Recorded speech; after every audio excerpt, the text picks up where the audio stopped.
Assalamualaikum warahmatullahi wabarakatuh. Ibu bapak hadirin pemuda pemudi sebangsa setanah air dimanapun kalian berada. Kembali lagi bersama Gus AA dalam channel Tanda Tanya Politik. Semakin gila semakin asik, semakin gila semakin asoy, semakin gila semakin ohoy, semakin gila semakin geboy. Lagi rame mas bro, berita tentang penggulingan Jokowi di bulan Oktober. Berita tentang pemakzulan Jokowi di bulan Oktober. Tahu enggak Bapak Ibu, siapa para berhala politiknya? Siapa yang punya duitnya? Sehingga para pelacur politik ini bisa dengan leluasa memunculkan wacana penggulingan Jokowi di bulan Oktober. Kalau melawan orang yang edan, Bu, Bapak-bapak hadirin pemuda-pemudi sebangsa setanah air, kalau kita ingin melawan orang yang edan, maka kita harus lebih edan. Ya Bu. Kalau mau melawan orang yang sinting, ibu-ibu, bapak-bapak hadirin pemuda-pemudi sebangsa setanah air, maka kita harus lebih sinting. Kalau kita ingin melawan orang yang goblok, bapak-bapak, ibu-ibu hadirin pemuda-pemudi sebangsa setanah air, maka kita harus menjadi orang yang jauh lebih goblok. Kalau enggak gitu mereka enggak akan mikir. Mereka akan terus bangga dengan keedanannya. Mereka akan terus bangga dengan kesintingannya. Mereka akan terus bangga dengan kegoblogannya. Dalam bahasa yang lebih ilmiah, ya Bu, bapak-bapak hadirin pemuda-pemudi sebangsa setanah air, dalam bahasa yang lebih intelektual, lo jual, gue borong bersama lo-nya. Ya Bu, bapak-bapak hadirin pemuda-pemudi sebangsa setanah air, dalam bahasa yang lebih intelektual, lo jual, gue borong beserta lo-nya. Ibu, bapak hadirin pemuda-pemudi sebangsa setanah air, para berhala politik itu adalah orang yang punya duit. Dengan duit ini, mereka mampu membiayai para pelacur politik agar negara ini menjadi kacau, agar negara ini menjadi chaos, agar negara ini menjadi tidak kondusif. Siapa saja mereka? Saya kira Bapak Ibu hadirin pemuda-pemudi sebangsa setanah air sudah tahu apa yang saya maksud. Pasti sudah membaca siapa para berhala politik yang saya maksud. Benar apa betul? Betul apa benar? Benar apa betul? Dengan adanya internet ini, informasi terus mengalir. Bapak Ibu pasti sudah tahu banyak siapa para berhala politik yang saya maksud. Ya Bu, bapak-bapak hadirin pemuda-pemudi sebangsa setanah air. Yang pertama adalah keluarga Cendana. Duitnya banyak bro. Kekayaannya banyak, 32 tahun. Berkuasa duitnya, tanah di mana-mana, perusahaan di mana-mana. 70 turunan gak kena habis-habis. Duit rakyat dipakai.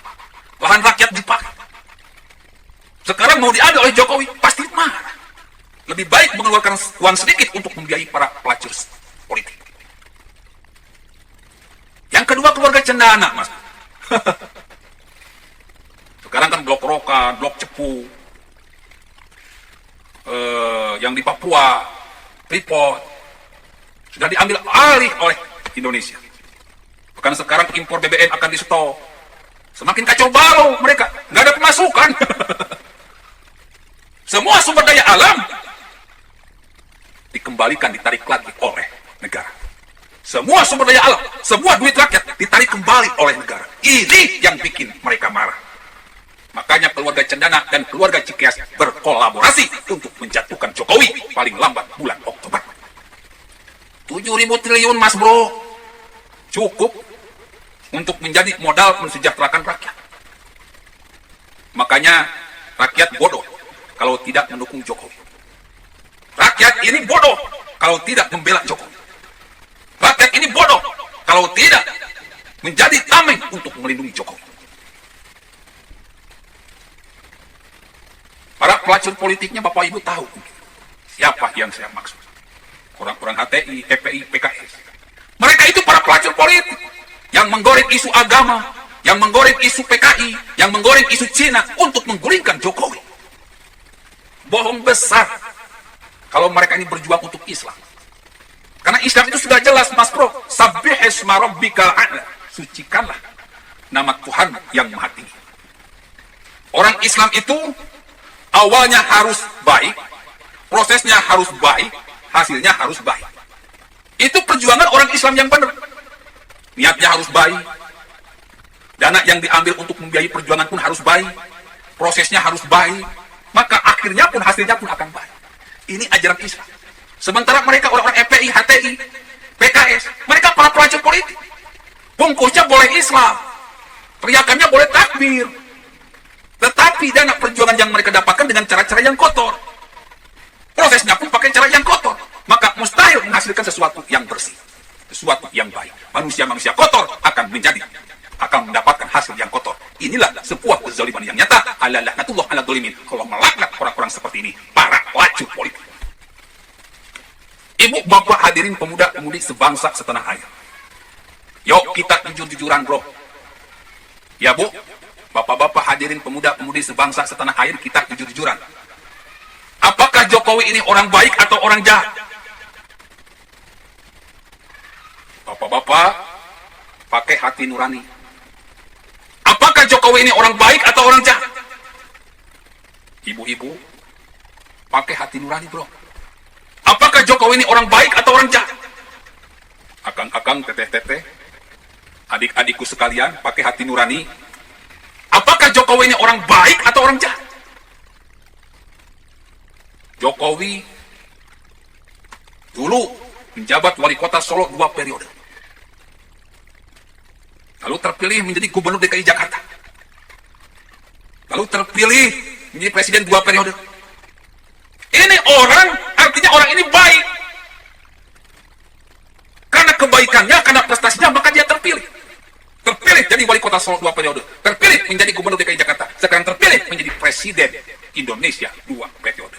Kalau orang yang gak baik, gak mungkin punya prestasi seperti ini.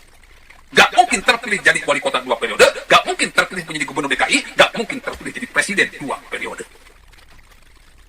Setuju Jokowi orang baik? Bu, setuju enggak? Jokowi ini orang baik. Bapak-bapak, hadirin pemuda-pemudi sebangsa setanah air dimanapun kalian berada. Setuju enggak Jokowi ini orang baik? Inna fi khalqis samawati wal ardi wa ikhtilafil laili wan nahari laayatil lil albab. Sesungguhnya dalam penciptaan langit dan bumi dan silih bergantinya siang dan malam terdapat tanda-tanda bagi orang-orang yang berakal. Yang berakal, yang berotak, yang cerdas, cerdas otaknya, cerdas alatnya akan melihat rekam jejak seseorang dalam menyimpulkan sesuatu. Dari rekam jejak jelas Jokowi orang baik. Maka siapapun yang membenci Jokowi, siapapun yang ingin menggulingkan Jokowi, siapapun yang ingin memakzulkan Jokowi, berarti mereka adalah orang-orang jahat. Mereka adalah binatang, mereka adalah setan, mereka adalah iblis. Na'udzubillah, summa na'udzubillah. Ibu, bapak, hadirin pemuda-pemudi sebangsa setanah air. Iblis merupakan makhluk yang pertama yang melakukan makar, yang melakukan pemberontakan karena tidak mau mengakui kehebatan Nabi Adam. Wa idh qulna lil malaikati isjudu li Adam fasajadu illa iblis. Ketika Allah berkata, "Hei para malaikat, sujudlah kepada Adam." "Hei iblis, sujudlah kepada Adam." "Hei seluruh alam semesta, bumi, langit, matahari, semuanya, bintang semuanya, sujudlah kepada Adam." Semuanya sujud kecuali iblis. Iblis memberontak, tidak mau patuh kepada Adam. Tidak mau sujud kepada Adam. Tidak mau mengakui kelebihan Nabi Adam. Tidak mau mengakui Adam sebagai pemimpin di muka bumi ini.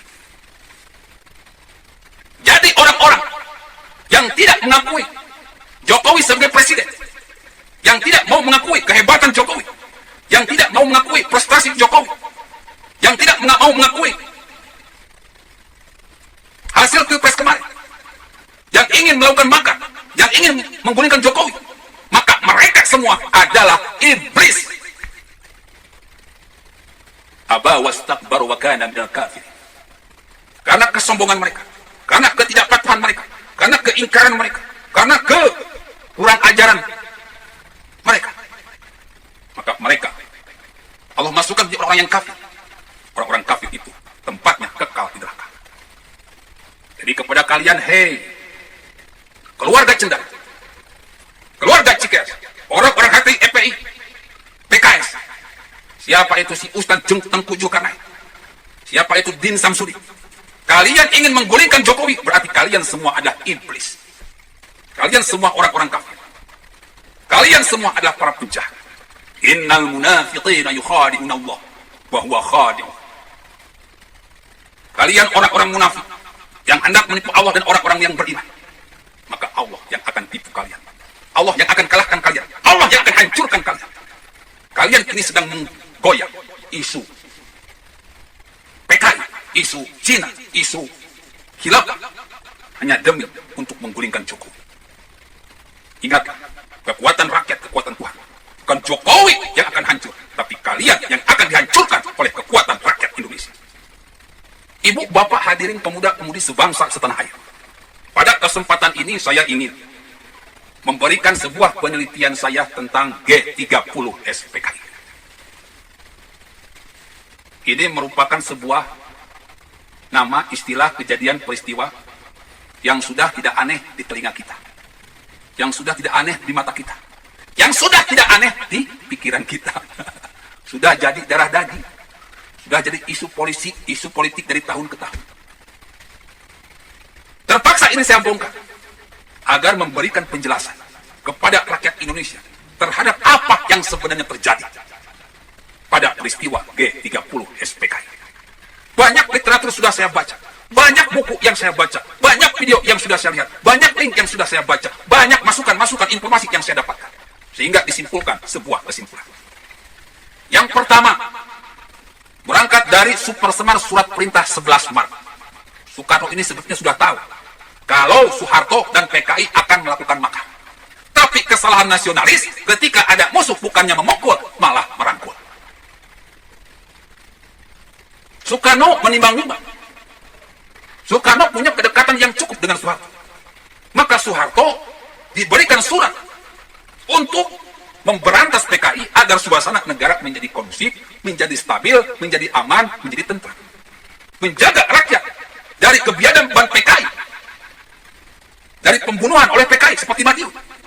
Menjaga para jenderal dari kebiadaban PKI.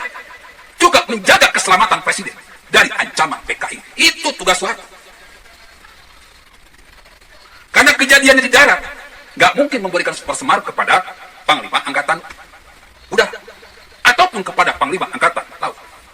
Karena kejadiannya di darat, pasti surat tersebut diberikan kepada Panglima Angkatan Darat. Ini cuma surat biasa, bukan surat penyerahan kekuasaan kepada Soeharto. Terlalu jauh. Tapi dasar niat busuknya ingin merebut kekuasaan. Super Semar dijadikan alat untuk menggulingkan Soekarno. Jadi sebetulnya ketika G30 SPK ini terjadi, pembunuhan 7 jenderal ini terjadi, seharusnya Soekarno ini bukan dijatuhkan. Soekarno harusnya memecat Soeharto, karena Soeharto gagal dalam menjaga keamanan negara, gagal dalam menjaga para jenderal. Tapi yang terjadi kan bukan, Mas. Justru Soeharto jadi pahlawan pemberantasan PKI. Yang dalam video itu kita lihat dengan nyata banyak keanehan yang terjadi. Video G30 SPK ini seperti film India. Banyak sesuatu yang janggal, banyak sesuatu yang hilang, banyak sesuatu yang nggak sinkron. Oke, kita bahas. Video G30 SPKI tanggal 1 September disebut sebagai Hari Kesaktian Pancasila. Berarti Soeharto sangat sakti, memberantas PKI cukup 1 hari. Rambo, main Rambo.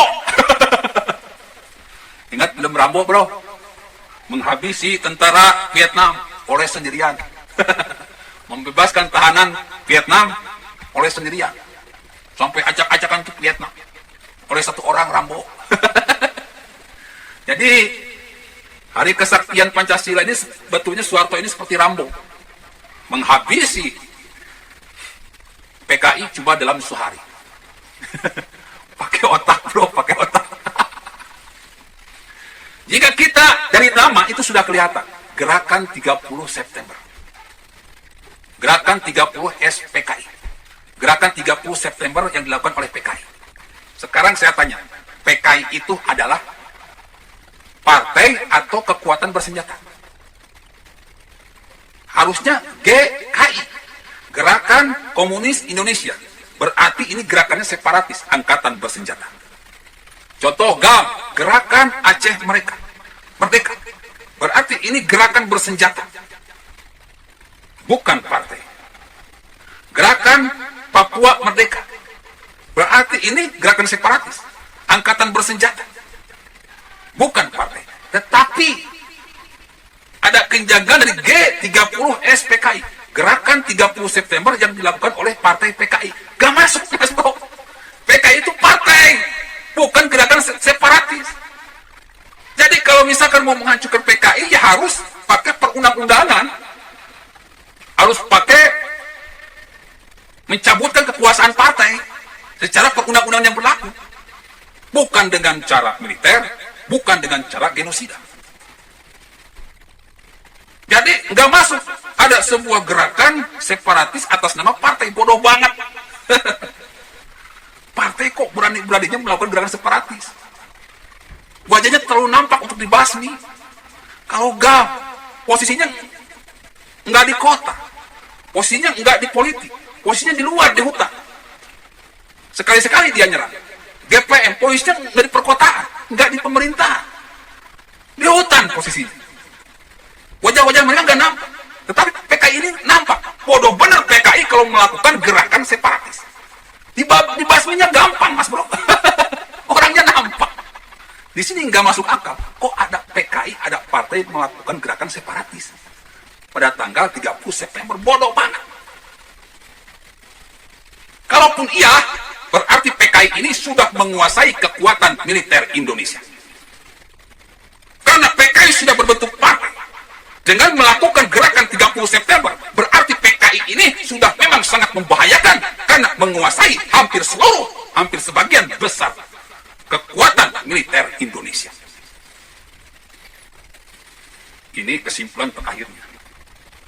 Kalau memang PKI ini berbahaya. Makanya BIN mungkin sudah dikuasai oleh PKI. TNI mungkin sebagian besar sudah dikuasai oleh PKI.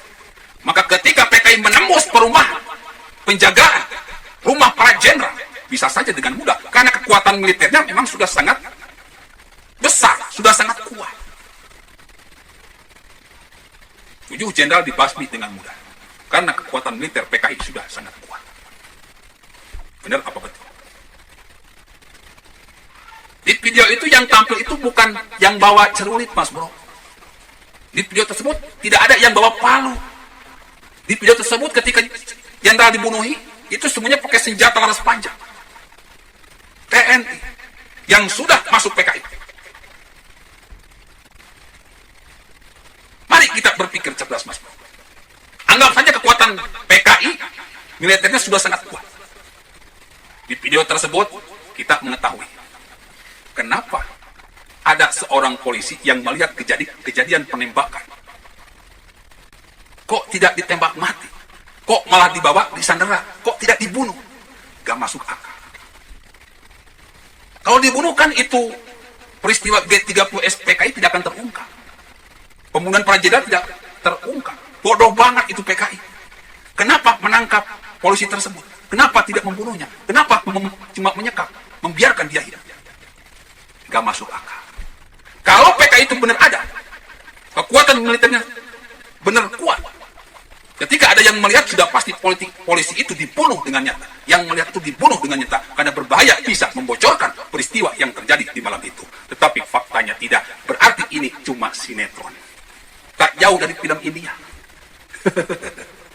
Gak masuk akal, Mas. Ibu, bapak, hadirin pemuda-pemudi sebangsa setanah air. Selanjutnya, terjadi penyiksaan-penyiksaan. dalam video tersebut. Oke lah, itu penyiksaan yang sangat kejam. Anggap saja penyiksaan tersebut benar adanya, dimasukkan ke lubang buaya dan sebagainya. Pembunuhan para jenazah selesai, tetapi ada satu keanehan. Kenapa PKI bisa diberantas dengan mudah oleh Soeharto cuma dalam 1 hari? Makanya tanggal 1 Oktober itu disebut sebagai Hari Kesaktian Pancasila. Sebetulnya bukan Hari Kesaktian Pancasila, Hari Kesaktian Soeharto memberantas PKI. Bayangkan, PKI cuma bisa diberantas dalam 1 hari. Kalau kekuatan militer PKI memang sudah mengkhawatirkan, membahayakan, karena kuat sampai bisa menerobos pertahanan, perubahan TNI, perubahan para jenderal. Kenapa di video tersebut tidak terjadi peperangan antara TNI pro NKRI dengan TNI pro PKI? Karena nggak mungkin perang lawan celurit, nggak mungkin perang pakai palu, nggak mungkin perang pakai cangkul, mustahil, Mas Bro. Di sana di video tersebut dipertunjukkan kekuatan militer PKI yang sangat mengerikan, yang sangat sadis, yang sangat membahayakan, yang sangat kuat. Tetapi anehnya, ketika Soeharto tanggal 1 Oktober memberantas PKI, seperti nggak ada kekuatan militer. Tidak ada terjadi peperangan antara PKI dan TNI-nya Soeharto. Oh, yang kita lihat seperti operasi pencarian orang-orang PKI. Para pendukung PKI ditangkap, para simpatisan PKI ditangkap, para petani banyak yang ditangkap, para buruh banyak yang ditangkap, para politisi PKI ditangkap, Aidit temannya Soeharto pun ditangkap, Untung temannya Soeharto pun ditangkap. Ini aneh, Mas Bro. Aidit itu, Untung itu orang TNI. Kenapa tidak terjadi peperangan? Kalau Untung dan Aidit ini PKI, seharusnya Aidit dan Untung ini susah untuk ditangkap, susah untuk dihukum mati. Kenapa? Panglimanya, jenderal, harusnya terjadi peperangan antara Soeharto dan Aidit, antara Soeharto dengan Untung. Tetapi dalam video itu tidak dijelaskan, tidak ada peperangan, Mas. Berarti PKI tidak punya kekuatan militer. PKI memang hanya partai. Lalu siapa yang membunuh para jenderal itu? Mereka lah kekuatan bersenjata, dan patut diduga adalah suruhannya Soeharto. Jadi ini murni makar, Mas. Kalau PKI benar-benar punya kekuatan militer, tidak hanya 7 jenderal yang dibunuh, mungkin Soekarno pun saat itu dibunuh. Kenapa cuma 7 jenderal? Pakai otak kalian, pakai kecerdasan kalian, pakai hati nurani kalian. 7 jenderal bisa dibunuh, kenapa Soekarno tidak dibunuh? Jadi jelas, ini semua hanyalah rekayasa. Ini semuanya hanyalah cerita buatan Soeharto yang memang melakukan makar. Cuman makarnya kurang cerdas. Jejak digitalnya mudah diungkap. Di sini saya tidak ingin mempersalahkan siapa dan siapa. Yang saya permasalahkan itu begini, Mas. Masalah Soeharto dan antek-anteknya. Biar dia pertanggungjawabkan di akhirat nanti. Wa may ya'mal mithqala dzarratin khairan yarah, wa may ya'mal mithqala dzarratin syarran yarah. Siapa yang berbuat kebaikan maka akan dibalaskan. Siapa yang berbuat kejahatan maka akan dibalaskan. Itu urusan Allah. Tugas kita saat ini, kita dipimpin oleh orang yang baik, yang punya prestasi yang baik, yang lain dari rakyat, yang berjuang untuk rakyat. Semuanya sudah terbukti, semuanya sudah teruji. Rakyat rindu dengan keadilan sosial bagi seluruh rakyat Indonesia. Rakyat rindu dengan kerakyatan yang dipimpin oleh hikmat kebijaksanaan dalam permusyawaratan perwakilan. Rakyat rindu dengan persatuan Indonesia. Rakyat rindu dengan kemanusiaan yang adil dan beradab. Rakyat rindu dengan ketuhanan yang maha esa. Rakyat rindu ingin bangkit dari kemiskinan, ingin bangkit dari penderitaan, ingin bangkit dari pengangguran. Masa bodoh masa lalu, masa bodoh masalah PKI, masa bodoh masalah Orde Baru, masa bodoh masalah era SBY. Rakyat ingin segera makmur dan sejahtera menikmati kemerdekaan ini dengan senikmat-nikmatnya dengan seharusnya. 74 tahun Indonesia merdeka, rakyat masih terus menderita. Maka dengan channel ini, maka dengan tanda tanya politik ini, saya ingin menggugah kepada seluruh rakyat Indonesia, saatnya kita membuat otak kita cerdas, membuat akhlak kita cerdas. Lupakanlah masa lalu, yang lalu biarlah berlalu. Raih masa depan.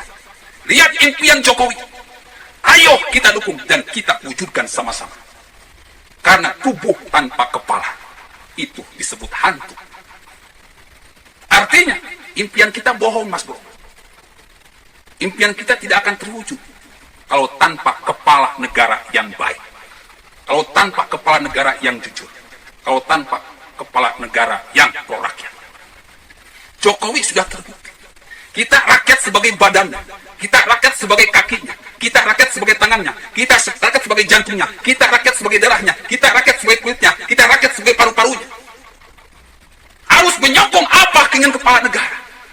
Ketika kita kompak, tubuh ini kompak, negara ini kompak. Di saat itulah kita mampu melangkah. Bisa dengan perlahan-lahan. Atau mungkin bisa dengan secepat-cepatnya. Cuma kekompakan, kepercayaan antara rakyat dan pimpinannya. Antara tubuh dan kepalanya. Jadi, mari kita lawan. Siapapun yang ingin menggulingkan Jokowi. Siapapun yang ingin memakzulkan Jokowi. Karena mereka adalah musuh negara yang sesungguhnya. Mereka adalah para pengacau sesungguhnya. Mereka adalah para penjahat sesungguhnya. Yang lebih biadab daripada PKI sekalipun. Ibu, bapak, hadirin pemuda-pemudi sebangsa setanah air. Summa awrasnal kitab alladhina istafaina min ibadina.